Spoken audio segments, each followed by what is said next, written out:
Hello home gym heroes, this is Coop from Garage Gym Reviews, back in the garage and back to do another in our series on the best budget power racks. We're running through reviews on the best value priced, budget priced power racks that are in the market, many that have cable machines on them, and this is the next in our line. If you want to see more of these, make sure you subscribe because we have many that Sam is currently assembling and for us to test and also for us to review. This will all culminate in a roundup review where we break all of them down. Today we have a special contender. This is one that combines a power rack with a plate-loaded functional trainer. This is actually one of the only on the market that is within this price range. It mimics the function of many of the more expensive options that we see and we've reviewed on the market from companies like Rep in the Athena and the Aries and companies like Rogue in their Slinger. The question is, does the value meet the function? Well, you're gonna have to wait to find out. Let's get into it.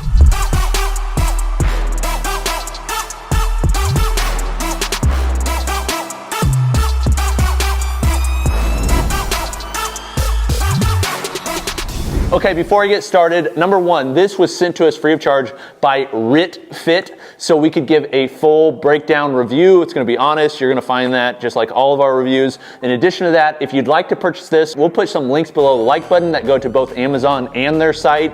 Sometimes the price changes between them. I've seen them cheaper on either one, so you can just figure out which one is the cheapest for you. But I would appreciate it if you go through those links because the company will pay us a small commission that doesn't cost you anything extra, but does obviously help us out. Okay, let's get into it. Okay, this is the RitFit PPC03. Lame name, but possibly a sick rack. For those of you that are looking for a budget squat rack, I will say this is one you should consider. There's some that are out there and some that we've reviewed that are like, I don't think they're safe. I just wouldn't look at them at all. This is definitely one that, depending on your specifications, budget, and things you're looking for, this is one I would honestly definitely consider. Okay, let's start with the power rack. This is a standard power rack design in its cage design. So for the uprights, they're using 2x2 uprights. They don't list the gauge of steel online, but comparing it to others that we've seen, I would guess it's 14 gauge. They say this rack is 1,000 pounds max capacity rated. And typically, at least used to, when we would see that, I was kind of like, I don't know if that's true. We have tested enough of these things. We've dropped 800 pounds on the Fitness Reality 810 XLT. We've tested other racks that are listed at similar with similar gauge steel, and they hold up. I just say this, if you're squatting 1,000 pounds, don't use this rack. You know, it's 1,000 pounds of weight capacity, but the reality is, like, I would not suggest if you're a 1,000 pound squatter, although there's like, what, two of you out there watching this, I wouldn't get this rack, but just know, like, this thing is gonna be able to hold up to whatever weight you wanna use. That's the idea. Yeah, I think it's safe enough. There are some caveats with that though. First is with the accessories, because it's not so much the uprights that are holding the weight, it's also the accessories, which I'll walk through in a moment. But the dimensions of it matter a lot for home gym owners, because you're fitting this oftentimes in a space where you don't have a lot of space, and that's one reason you would want something that's combined like a functional trainer and squat rack, because you're putting it in a space where you don't have unlimited space. So this one is 85 inches tall. That should make it work in most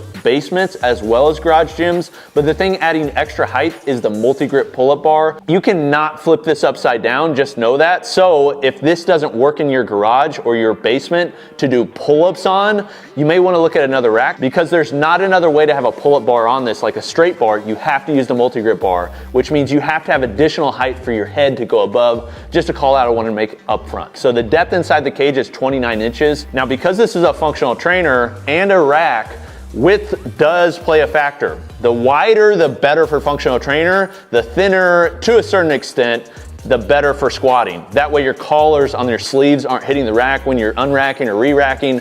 This one is actually really thin.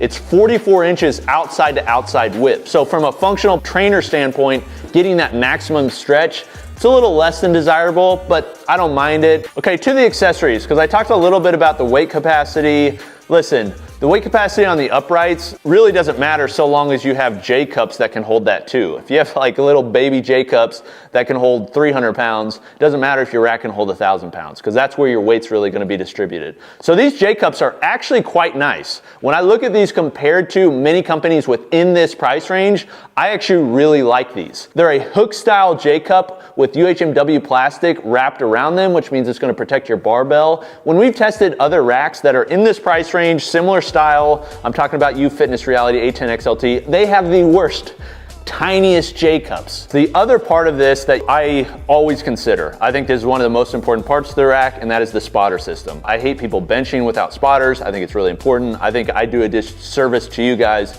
if I don't mention them. The spotters on these are just okay. This is what makes them just okay. They're not very long. A lot of times you will be using this as a half rack. It's even how they market it is, like you lift on the outside of the rack. You can lift on the inside of the rack, but it's a little bit cattywampus because the guide rods are there, so they kind of get in your way, which means you need the half safety spotters. But they don't extend very far, and also, when they say this rack can hold 1,000 pounds, I would not trust 1,000 pounds on those safety spotters. Like, they are not very long on the upright. They're very thin. They're also not using very thick steel. I just don't think it's a great design. So I would just be careful when you're benching on this rack. Understand, like, those safety spotters are not designed to hold the capacity that they say the rack is. So if you're benching on this, just be careful. To finish off the power rack design of this, the multi-grip bar, I mentioned it a little bit, it's very thin bars. I don't like a really thin bar for a pull-up. I prefer thicker girth. The reason I prefer thicker girth is because I prefer thicker girth on my forearms. I want a bigger pump on my forearms, and the bigger the handle I'm holding, typically the more blood that's gonna be pumped there. So that's just a personal preference. But if you really wanted, you could throw fat grips on there or something like that. I just wanted to call it out. I like it that it's multi-grip, but they use really thin bars on there. It's just less than desirable. Okay, let's move on to the cable system. This is the part that I think is most interesting. That is the functional trainer. Yes, a budget power rack with a functional trainer. Okay, a functional trainer on a rack is typically seen at a much higher price. If you'd like to see a specific rack compared to this one, let me know in the comments and we can do that. But many of them that are available are just in a completely different stratosphere of price than this one. And when it comes to functionality, that's really what people are looking for with this rack. Like, you're not buying this rack just because you like the way it looks or the design or some of that stuff. Really, you're wanting this because you want it to function like a functional trainer and like a power rack. Don't care as much about the aesthetic, the country of origin, or the quality of the welds, that sort of thing. You just want something that's gonna get it done. So that's really what I'm gonna speak to for this portion. This is a plate-loaded functional trainer. Plate-loaded functional trainers have positives and negatives. The positive is you don't have to pay a ton of money for the weight stack. You also don't have to pay a ton of money for shipping that weight stack, and you can use the plates you're already using. This is set up with a carriage on the back that has Olympic plate sleeves and therefore holds your 2-inch hole Olympic plates. So you can set them on there whether you're using bumper plates or iron plates. The thinner the plate, the more amount of weight that you're gonna be able to hold on this. And you'll be able to get much heavier in some instances than what you could with a weight stack, because you're not limited on what's weight stacked. You're just limited on how much you can put on the carriage or how much the cables are rated for. Which, this is one thing I just want to call out. I hate when companies don't list some of the specs. One of them is the cable rating. We can't find it online. I would assume, looking at the cables, comparing the others that I've seen, probably around 300, 350 pounds. So this one is designed to use the center trolley to resist both sides of the functional trainers. So on both uprights. So you pull on one, the pulleys are going through and connecting and pulling the trolley, or if you combine two, you're gonna double the distance that the trolley travels. Now in total, this is using 19 different pulleys all throughout. They are nylon plastic pulleys. The pulleys are not nice. You know, like basically what you'd expect for the price. However, I will say this thing is actually quite smooth when using it. Even when you load it up, it is not very rough. And part of that is because many within this price point, they're using square tubing with a plastic sleeve over the top. These are using plastic sleeves as the bushings, but they're using guide rods, which are much smoother. So I would say just overall, this is a very smooth feeling functional trainer for the price. Now, this is the other thing I'd say. If you really want just like an ultra smooth functional trainer, you could take the pulleys, because they're a standard size, and replace them with aluminum. It would cost a bit. You'd have to search around on eBay for the size and things like that, but you could legitimately put it together and then have an extremely smooth functional trainer. Then let's move to the front, which are the swivel pulleys. So the carriage is on the front. go up and down along the upright and then lock into the side. They have a pop pin that screws in for extra security.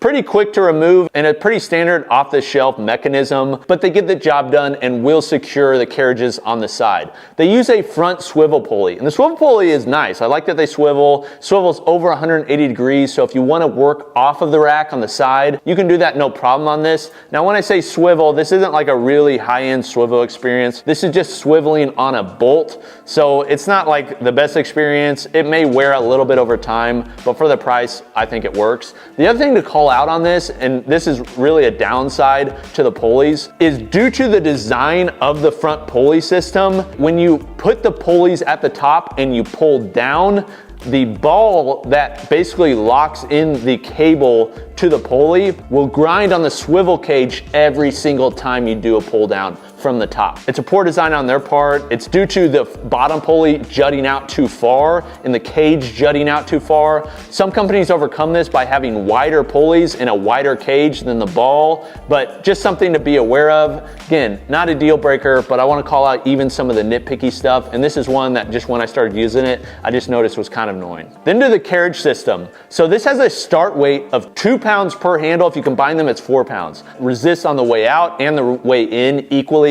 I love the low start weight. It's great for rehab, great for prehab. So you have a wide range of weight that you can use for the machine. Now, one other call out specifically on the weight carriage is it does have slanted Olympic size holders. So they're upwards 5 degrees. This allows the plates to sit on there without collars. Oftentimes you have to use collars because they put them straight.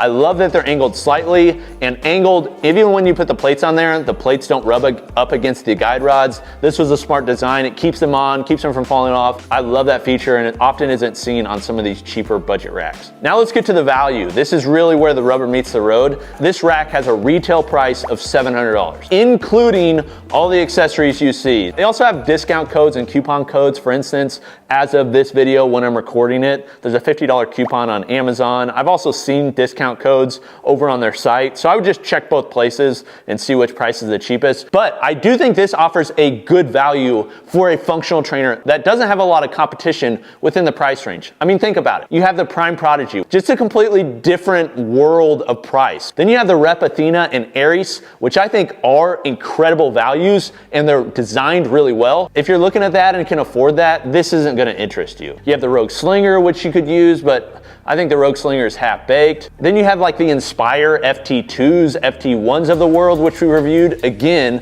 about $4,500 for the FT2. You're not looking at the same thing. So really within this price range, you have, say, the Fitness Reality 810 XLT, which has a lat pull down, but it's not a functional trainer like this. Then you have the Major Ludi rack, which I'm not even gonna go into because we have a review on that upcoming that you'll wanna check out, so make sure you subscribe. But within this price range, this is it.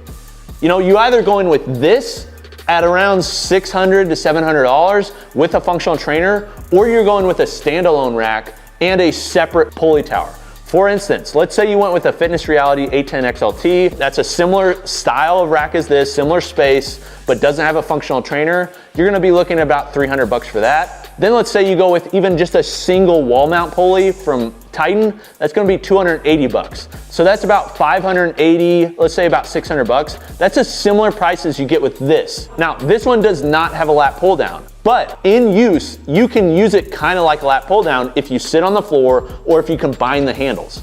So there's a lot more I think that you can do with this than say a center mount lat pull down, which is why I actually like this better than say the Fitness Reality 810 XLT, because you can do more with this. So to bring it around, what's the value like? I think the value on this is really good. I think if you want a power rack with a functional trainer all in one, this is a good option. If you have the space for a separate functional trainer, that's where I would have more considerations. For a little bit more, you could get a pretty decent functional trainer and have your power rack if you have the space without spending just a crazy amount more. I'm talking like under $1,000. You could probably get like a good, really good setup like that. And you're really only spending $200 to $300 more. That I think is going to be better for people, but a lot of people don't have the space and don't have the funds to spend extra. So because there's very few within this price range with what this can do, I'm actually impressed. I would recommend it to a lot of you. Just depends what your specifications are. If you have specific questions on where I think this ranks, let me know in the comments and I'll address them when we do the roundup and when we compare them to all the others that are out there. One other thing to hit on is the assembly process. Because these are coming from Amazon, they're free shipping oftentimes. It's just they pack them as small as box as possible. For Assembly Sam, who builds a lot of these, it took around 2 hours with one person. So not a crazy amount of time, but just consider if you have multiple people, it's gonna go quicker. Okay, that's our review of the RitFit. I'd love to hear what you think. Have you used this or many of the others that are out there? Or I'd love to hear from you if there's a rack that you'd love to see us compare to this or make sure we include in the roundup. There are a lot of racks within this budget category and a lot more that are coming out that have some functionality. So I enjoy doing these because I think it makes the home gym more accessible and more functional. But this has been Coop from Garage Gym Reviews. I'll see you next time. Peace.